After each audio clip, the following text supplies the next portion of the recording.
Reimagining Success, episode 127. You're listening to Reimagining Success, the podcast where we help you reimagine your future, designing a life and career beyond the 9 to 5 that allows you the freedom, flexibility, and fulfillment that you've been dreaming of. I'm your host, Anna Lundberg. Now, let's get started on those dreams. Before we get going with this week's episode, I wanted to do an extra little introduction for you because this is a new format that I'm starting for you here on the podcast after last week's new Ask Anna format. So some of you may know that I've been interviewing people who have, like myself, left the corporate 9 to 5, as I call it, to start a portfolio career, to work for themselves, to freelance, to go on an adventure. And those interviews have been living for the last 5, 6, 7 years on my website and blog. And in fact, I also pulled 50 of them together a number of years ago into my book, Leaving the Corporate 9 to 5, stories from people who've done it and how you can too. And I thought, actually, why not bring these interviews into the podcasting medium? Because I know many of you, like myself, don't have time to sit and stare at the video. Perhaps you don't want to sit there reading the transcript either. And there's so much value in these interviews. These are inspirational, encouraging, reassuring interviews from incredible people like you yourselves as well, who have been there, done that, are doing it, also full of lots of words of wisdom and concrete tips and advice. So without further ado, this month's first interview, I should say, with Keane Angle. Lots of parallels with my own story here, actually, in terms of leaving sort of the marketing, advertising world and playing around with different business models, perhaps coming up against a few unexpected hurdles, and ultimately finding something that really works for him from the business perspective, from being financially viable and profitable, and he's doing incredibly well right now, as well as allowing him to live the lifestyle, have the freedom and flexibility that he really wants. So I hope you enjoy this new format. Hope you enjoy this interview with Keane, and happy listening. Hello, everybody, and welcome to this month's interview. I'm here with Keane Angle, another recruit, I was going to say, from the mastermind that I'm in this year. So, Keane, thank you so much for joining us today. And why don't we dive straight into your story? What were you doing before and what are you doing today? Yeah, for sure. Thanks for having me. I really appreciate it. My name is Keane Angle. I am currently a pitch deck writer, designer, consultant. And before that, I was in the advertising agency world for about 11 years. I got my start in the Connecticut area at a Connecticut-based agency, went right into the strategy team, doing brand strategy, working on Diageo brands, mostly spirits, Tanqueray, Smirnoff, all those fun spirit brands, also a couple beer brands. And as a strategist, I started focusing on digital and social. This was kind of early days of digital and social. Did that for a few years and then wanted to specialize in it. Went to a New York agency called 360i, and I was there, did the commuter thing from Connecticut to New York, was on a train for 3 hours a day or more, and didn't want to do that anymore. So after about 7 years or 5 years of doing that, I went to move to California. So then I started working remotely pretty early in my career. Started working remotely from California and lived basically on the beach in Santa Barbara for 3 years. It was amazing. Loved it. Just recently visited and I was like, oh man, got to go back. So yeah, I was out there for a couple of years, loved working remotely. It allowed me to start to kind of get a feel for how to run my days and how to structure projects the way that I wanted to. Actually, I remember I would take all of my conference calls. This was back in the day when I was just doing tons of conference calls with just, long meetings all day, back to back, not really doing anything, just talking to people all day, talking to clients, but you're working. And I had a huge painting on my wall, and I would actually paint while on conference calls. And I produced like a whole body of work that way over the course of a couple of years. And that's when I was like, oh man, working remotely is pretty cool. I really like it. And I would be out at 3 p.m. every day and go play volleyball on the beach. And I was like, man, this is the best. But after 3 years of doing that in Santa Barbara, I was like, I haven't really traveled anywhere. My wife, we got married. We're like, let's move to London. Let's travel. I'll take a job with my London office. And we did that for 2 years. So we moved to London. We had a wonderful time, lived in Fulham. And I was the head of strategy for our London office at 360i, and did that for a couple of years, traveled everywhere, did a new country every month kind of a thing, scratched that itch. And then after that, I was like, okay, let's move back to Colorado, or move back to the US. We were kind of wanted to get back home, been away for a couple of years. So moved back to Colorado, moved to Boulder, Colorado. I had a job offer on the table for a different agency, but still as a director of strategy. I was, they're being brought on to help them grow, a different ad agency in Colorado. When I landed, they were kind of sketchy, and then they closed their doors. They closed their whole shop down like a matter of weeks later. And then the offer was obviously pulled off the table. And I was like, oh, well, that's fun. Now I don't have any income for like the first time in my life. I'd been a salaried person for, 10 plus years, 11 years. And when I landed, I was like, okay, well, maybe this is the time to give that whole freelancing thing a shot that you've been thinking about forever, which I had been thinking about for a long time. And so I was like, okay, let me jump out, started doing brand advertising strategy I started out on Upwork. I was like, oh, there's a big marketplace, maybe I can just billing very low hourly. I was like $25 an hour, me Fortune 500 global brand strategist billing $25 an hour because I had no idea what I was doing. And I realized very quickly that smaller brands just didn't need what I had to offer.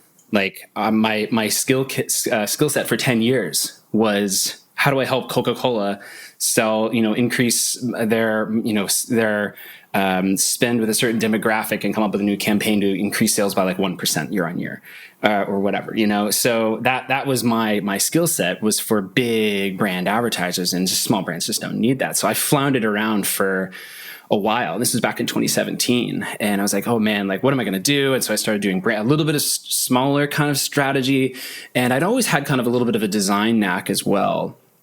And I started just doing just basic brand work, like logos and brand development and stuff. And again, super undercharging for all of it. I had no idea how much I could charge for this stuff. And worked with a bunch of smaller clients, but realized kind of very quickly that this was going to be a lot harder than I thought it was. I struggled for several months of just I remember I had 1 month where I paid rent on a credit card. It was just like, oh man, this is bad. We need to start making some money here. And so that's when I was like, okay, well, I have 10 years of experience in brand strategy, but also my favorite part of advertising was always the weirdest thing was my favorite part was always making presentations and going in and talking to big boards of directors for, Fortune 500 companies and talking about trying to sell them on an ad campaign. I love that. I love going in and talking to people and just making the whole connections, and also building the presentation to get there, the storytelling, the design side of things, everything, and working with the team to make it happen. So I was like, well, why don't I just start trying to see if presentations is an area I could specialize in, and at the same time make a little bit more money. And this was kind of early 2018, and I very, very rapidly, I switched all my Upwork profile over and everything, very rapidly started getting invited to jobs, built a portfolio really quickly.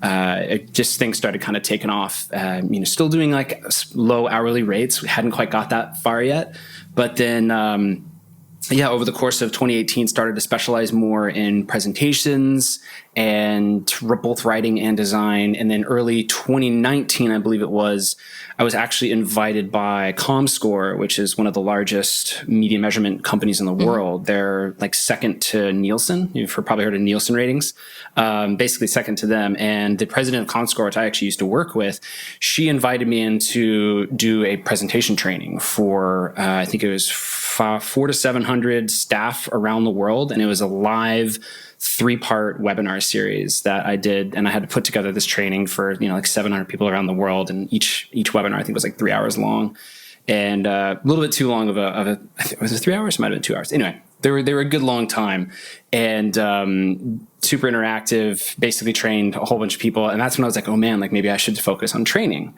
So then all of 2019, pretty much, I was like, well, what I want to do is I'm going to try and package this thing up that I just did, right? Because I worked in the agency world for so long, and I know that people in the agency world, they're dealing with data, they're dealing with storytelling, and they don't have, a lot of the people who aren't on the creative side, they don't have the skills needed for all the way up to the senior level, not just the juniors. They don't have the skills needed to create world-class client deliverables. If they're working with a Coca-Cola, they're still delivering reports that aren't suitable for your local tire store sometimes, so the level of quality just wasn't there. And so I was like, well, why don't I start focusing on that? So that's when I started a company called Deliverable Coaching, and Deliverable Coaching basically just focused exclusively on training for agencies. And so I was like, that's my niche. I'm just going to go train agencies on how to make better presentations and better clients deliverables. Interesting thing was after like so much sales stuff, I got the LinkedIn lead gen company, I was like, screw it, I'll bite on that. Right. all those people that hit you up on LinkedIn, I was like, sure, let me just see what one of them works. And they were firing off hundreds and hundreds of, friend requests or whatever, or, LinkedIn requests per week. And after like 3 months of that, the only response I got and this is hundreds and hundreds of potential leads, the only response I got, was from the head of the head of the Wall Street Journal's marketing department. He's like the chief marketing officer, head of Wall Street Journal. And he hits me up. He goes, "Wow, Keane, canned response, low effort, no thanks." And I'm like, oh, that doesn't surprise me, but it's fun to hear. And that's when I was like, well, there's no shortcuts in this game, there's no shortcuts in this game. And it's not about spam. It's not about, and even this was people doing it. They have the whole, they sold the crap out of me on their whole system, And I printed that out. So I printed out the message from the Wall Street Journal person and put it right on it was the only thing in front of my desk basically for a year. And that's when I was like, okay, I need to change my strategy of how I'm outreaching. And so after that, I started changing my outreach to strategy, more personal stuff, more networking, doing webinars, doing all this kind of stuff. I had a couple sales. I had like a small couple of clients starting to get things going in the agency world, doing these training programs that were like 4 to 8 weeks long, 1 hour a week, really transformative stuff. By the end of it, like the students were incredible. Like they were producing incredible work by the end of it. And I ended up selling a couple of retainers. I just couldn't get it to scale. And what I learned was you can't really sell something to someone if they don't think it's a problem. So no advertising agency in the world that they make all their money off of, client retainers and making reports and doing pitches and strategies and all these kind of things. That's how they make their ultimate output is actually just a deck. And they all believe that their decks are perfect. So you can't sell someone to someone that doesn't think they have a problem. So that's when I was like, okay, I need to pivot. I want to just focus on pitch decks, made that pivot in 2020. And, I'm booked solid several months in advance now. I'm basically doing several pitch decks a week. Happy to tell you a bit more about that. But that's kind of my origin story, probably a little longer than you wanted, but that's the origin story there. Congratulations, first of all, for getting there. And I'm going to try to unpick some of the insights because I think there were so many. So that's why I let you run on, because I thought it was such an interesting story and so relevant for people who are in a similar situation. First of all, I wanted to say the initial reaction was, wow, dream job for a young guy coming out of college or whatever to start in a beer marketing company. That sounds pretty dreamy. And then California and living in London, so it's interesting how that lifestyle and the job, in fact, it's not like it was a terrible place to be, right? So sometimes we think, we're escaping some toxic work culture or something, and it doesn't sound like that was the case for you. What I'm really interested in looking at are some of those challenges that you've clearly overcome along the way in terms of, okay, for example, thinking that you can just take your skill set from the big companies and then directly sort of offer the same thing to smaller ones. I came across something similar too. I too wanted to start with startups and entrepreneurs, and it's not 100% applicable, the branding and marketing strategies you do for big consumer goods brands with multi-million-dollar budgets, right? When it's a new person. I too started on Upwork with not quite as low a rate. I think I'd got the message that you need to go a bit higher, but certainly it wasn't where I needed to be to build a business. So that's an interesting insight. In terms of, as you said, I love what you said, there's no secret, right? There's no magic bullet. There is no formula or sort of fast track to success. I think it is, it's about building those relationships, as you said, and you're smart enough to know what you're doing, right? So it's interesting that you experimented and paid someone to see what they're about. I think that's always a good idea to learn what other people have to say. But clearly that particular strategy, which I 100% agree with there, is not the way to go. Any other challenges along the way, I guess, in terms of, how it sounds very smooth now, the way you've told it is stuff. Of course, that's sort of how it happened. But was there anything along the way that had you questioning going out on your own or, thinking of maybe going back to a job? Yeah. Every day, like every hour, you just learn how to put a bullet in that head of that thing, you just learn to put a pillow over and just And that's ultimately, it's all the time. You have that sort of, should I go back? Should I do this? All that kind of stuff. Now that I think I've finally hit my stride with Story Pitch Decks, which is my main company I work on now, I've officially shut down my other businesses.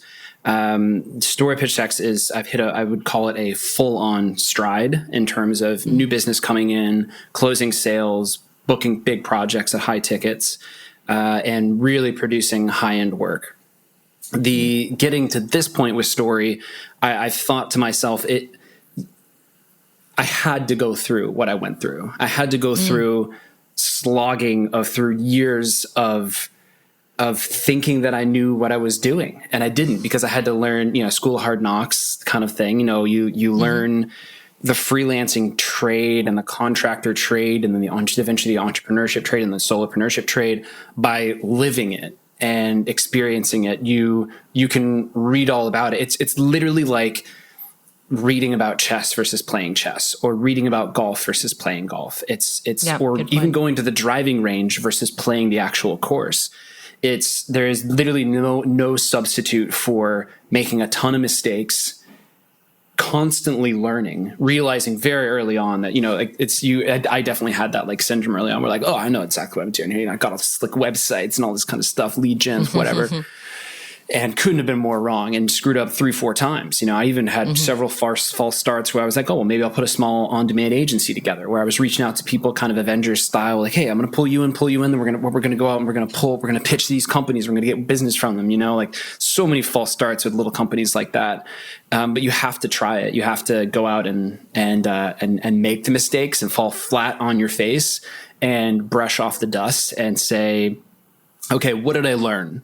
It's never been, and I guess that's the difference between like a defeatist attitude and an attitude of like perseverance, is saying instead of kicking yourself and beating yourself up, you actually shrink that time down to like put a timer, right? Like get a phone, put 2 minutes on there. If you want to have a 2-minute sad sack fest, go for it. After that though, your job is to figure out the future. Yeah. And after that, your job is to figure out how to make it work. And I actually think that my financial pressures of saying, oh, like I don't have any money. I'm literally broke. I need to, I can't find any jobs here locally. I need to make one. And that sort of financial pressure early on was really great to get me up and running, kick me, and also, kind of help with the perseverance factor, and also helping to learn from my failures, which they were most definitely mistakes and failures and false starts, and both at this macro and micro levels in many different areas. So it was smooth in that I think it's everything progressively built on itself. It didn't, but I had to progressively build on itself. Like I don't think I could have jumped to where I am now without having gone through the year or 2 or 3 previous to this to understand I'm terrible with finances and I need an accountant, and I need to get my revenues up to a level where I can pay someone $200 a month to do my bookkeeping and my taxes at the end of the year. Just like basic stuff like that.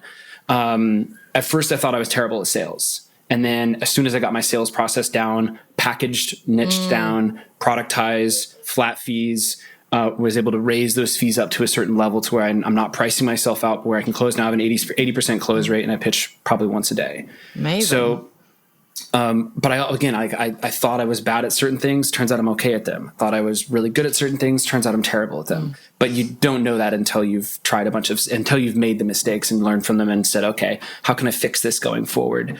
And just start building your own personal library of your rule book of how you'd like to live your life.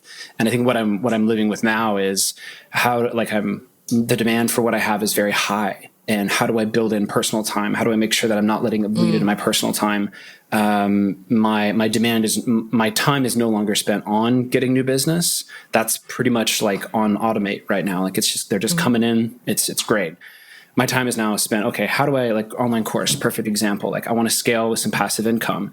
And I also know that I want to help more entrepreneurs out there. And that I can't do that. I'm only helping 2 a week right now. And there are literally in Q1 of 2020, there were 3,000 businesses launched, I think, per day in America. So these are just so many businesses being launched all the time. and just the influx of entrepreneurship from the pandemic, especially. I think 46% of startup founders are currently full-time employed with another company. So this is people's side hustles, okay. you know? Yeah. So people are wanting to create businesses. I come from a long line of entrepreneurs. My wife owned and ran a baking business out in California. Now she's going back to school to get her doctorate in physical therapy. She wants to go into business for herself again. I love working with entrepreneurs, but I can't do it when I'm just working with two people.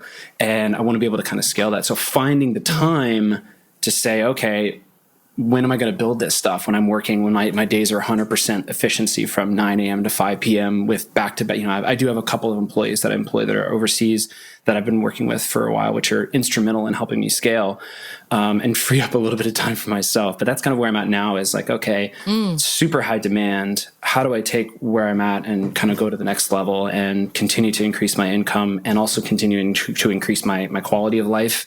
That's kind of my main priority for now. And again, so many insights to try to draw out there. So the next level is interesting, isn't it? Because you've overcome certain challenges, and it's great to hear that, you know, you feel like you had to sort of go through those things. I know it's tough to hear in a way because we hope there is someone who can help us to sidestep those and to leapfrog sort of the issues, but it's your individual experience and journey, and to some extent it is necessary. I do have quite a few clients recently in particular. I've noticed that they've been surprised. I guess we're always surprised how long it takes. And the plan you have initially when you leave a big agency job or marketing job like we did, I think, is very unlikely to be your business a few years down the line, right? But at the same time, you wouldn't have come up with this brand and business that you have now from the inside of the world you're in now. So that is, to some extent, the process you need to take.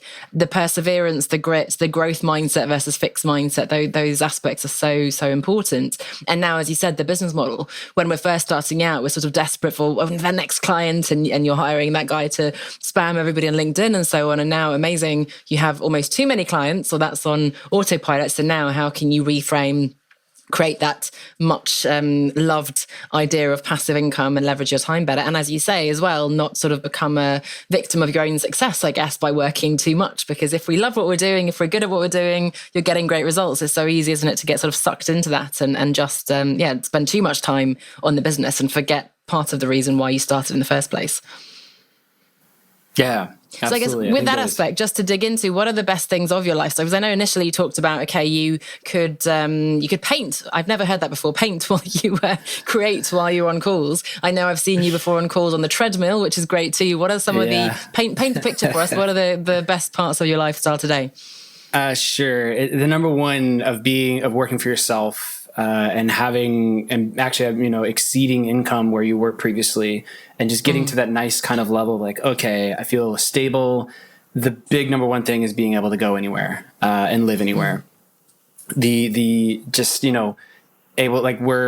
considering, what's our next move year 2 down the line, and literally anywhere we want to go is fine. If I want to, ultimately, I wanted to do this last year, but pandemic was, I want to start taking a month every year and do like a light work sabbatical in another country, like Portugal. Go there for a month, right? Just rent an Airbnb for a month. Go to Portugal, working on the beach in Portugal. Go to Bahamas and Eleuthera, like rent a place for a month, do that, and then invite friends and family whenever they want to come. They can work a little bit, maybe not. Who knows? Whatever, it doesn't really matter. But the flexibility in terms of where you can live is endless. My wife and I don't have any children, and we're not planning on it. And so we're even more kind of unlimited by, we really can go anywhere. And I think that sort of freedom is pretty incredible. As far as work like physical workspace. So right now I have, my kind of upstairs 3rd floor transformed into my studio and office, which having an office is amazing. But every now and then I go a little stir crazy, and I also look at local like co-working spaces. So being able to just pop up for a Friday and work for a day from someplace, wherever I want. Again, not being confined, I think, is an incredible component of freedom for me. And making sure that that's kind of at the forefront. And this is why I kind of kick myself sometimes when I book too much client work or I'm too busy. I'm like, well, you've taken away your freedom. and you've taken away your flexibility.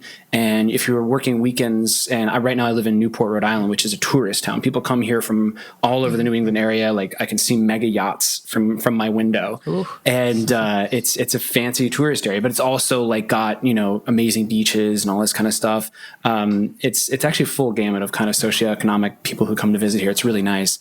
But not being able to enjoy it on the weekends is like the lamest thing ever, in the summers where where you live in a tourist destination, you're not being able to go to the beach on the weekends because I'm working. That's super lame. So finding that balance and constantly realizing that how do you grow, how do you scale, how do you put in effort, but also at the same time, how do you keep the flexibility and the freedom that, working for yourself, awards you. And what advice would you give to someone perhaps who's in that stage that they have already decided they want to work for themselves? Maybe they're sort of struggling. The business model isn't quite working. They're not quite getting the traction they want. What tips can you give apart from sort of keeping going as you did and learning as you go? Are there any words of wisdom you can share for someone who's a few years back from where you are today? Yeah, of course. So the couple quotes of mine that I've kind of stuck in my head. The first one is everyone has a journey, and you're only where you're supposed to be, and no more, no less. And just kind of taking comfort in where your personal story arc goes. Sure, you may read about people who started their own business right out of the gate and a week later left, their job, and then all of a sudden they're making 3 times their income. Like you hear that every now and then. That is most definitely the exception, not the rule. And they may have been working on that business for 3 years. You don't know that. So, just trying to be a little bit more, be patient with yourself. Don't beat yourself up, learn to learn, and limit the amount of time that you kick yourself, after you make mistakes, and look at it as a positive. Always reframe mistakes as positive. It's, you paid for that lesson through, in many ways. The second is rather than an MBA. yeah, exactly. The second is a Bruce Lee quote. Throw it out to Chris Ducker. He's a big Bruce Lee fan. I think it's there are no walls, only plateaus. And thinking of your personal growth as everyone can always grow. It's just there, and there is no such thing as a barrier to preventing you from growth. Mm-hmm. So thinking instead as, I'm just in a plateau right now, and there is more growth around the corner. The third thing is, if you're starting a business, like getting real practical here, if someone does not type into Google how to blank, or type in the problem into Google, and your product does not answer that directly, you have not identified the product or the service that you're selling accurately enough. And if some people, so for instance, perfect thing with deliverable coaching, no agency in the world is typing in advertising agency deliverable training, advertising agency report training, advertising agency presentation training. Like no one is searching that. The only time when they do that is because their clients say, hey, your presentations suck. We need you to do some training. And then they want to pay rock bottom because they hate investing in their staff. Mm. You have to have a problem that you're solving, and that problem has to be searchable on Google. Not for necessarily SEO. I'm like, SEO is important, but I'm using this as like a lens, like a framework to say, okay, is the solution that I provide a direct solution to a problem? And that problem could be entertainment focused. It could be, if you're starting a YouTube channel, for instance, you want to be an influencer in the cinematography space, like showing people how to learn more about cinematography, doing cinematography breakdowns. Like those are all problems that people would still search for. They're just searching for it on YouTube. So thinking about that, if you're not solving a problem that someone is literally typing in a question into Google, then you haven't done a good enough job identifying what your problem actually is and what your product is. So as soon as you fix that, you're able to kind of position yourself a lot better for success in the future. I'm so glad you mentioned that one, because you dropped that in earlier on and I didn't pick up on it, and it's such an important insight, and I haven't heard it phrased that way before. We often say, and I say it all the time, you need to make sure the best businesses solve a problem. But as you said, if your audience, if your client target doesn't first of all know that they have a problem, they don't value your solution, they're not aware of the problem, let alone the solution, and willing to pay, then that's quite an issue. And I think again and again we see people who are, let's say, taking the course, right? We just obsess about what's the content I'm going to put in and how many modules and so on, and think, hang on a second, what's the A to B journey you're taking someone? What problem are you solving with this course? And I have a lot of people at the beginning of the journey, I guess, wanting to launch a course or a group program, wanting to get that passive income before they figured out, as you said, that problem. So if you're listening, I think that's a really great way of framing it. Is somebody actually searching, asking, hey, how do I, That's a really simple way, but a really challenging way, I think, to really make sure that you have that solution that somebody's after. And I personally really love the first two things that you said. I have had a couple of children very recently, and I'm feeling, and I love that message that you said, that we're each on our own journey. It's easy to look at other people and think, oh, I'd like to be further along. And that plateau, as you said, I'm working a handful of hours around sort of childcare and everything else going on, and a move and all sorts of other things right now. And it's easy to think you want to do so much more and my ambitions get the better of me. But, there's a time and place for everything. And, I'm still growing, albeit slower perhaps than I'd want to, and I'm working with amazing people and so on in those handful of hours that I have. So I appreciate personally those two insights that you gave as well, and I'm sure they're very important for the audience listening as well. Cool. Perfect. Sounds good. Great. Well, thank you so much for those really clear, really succinct insights. And again, the really interesting story and some important messages to hear there, I think, about, just letting it sort of unfold, knowing that where you are is where you're meant to be. Of course, not just sitting back, because as you said, there's also the perseverance, the hard work, the learning, picking yourself back up again after you've fallen down and so on, right? So it's not just sitting around there and waiting for the clients and the money to come in, but a great mix of positive inspiration, but also some practical tips there. So Keane, where can we find out more about your very successful business now? And I guess look out for your course that's coming up soon. Tell us more. Sure. Yeah, you can head to storypitchdecks.com. Yeah, pretty simple. Perfect. Story as in read a story, pitch decks as in pitch decks. Absolutely. That's pretty clear. No spelling needed, but I will make sure to link to it in the show notes and on the website as well. Well, Keane, thank you so much for your time today. Really exciting to hear for me, again, personally, and for everybody who's listening as well, the twists and turns in your story. It's always interesting to hear the parallels, but also the differences in different people's experiences. So thank you so much for your time. Absolutely. Thank you so much for having me. It's been a pleasure. Thank you. If you'd like to create your own transition story and escape the 9-to-5 to work for yourself, then come and join us over in the Business Incubator. This is a comprehensive online program and community designed to give you the roadmap that you need to help you figure out what you really want to do, come up with a workable plan, and take the right steps to achieve it. Read more and join us over on onestepoutside.com/9-to-5. That's onestepoutside.com/9-to-5.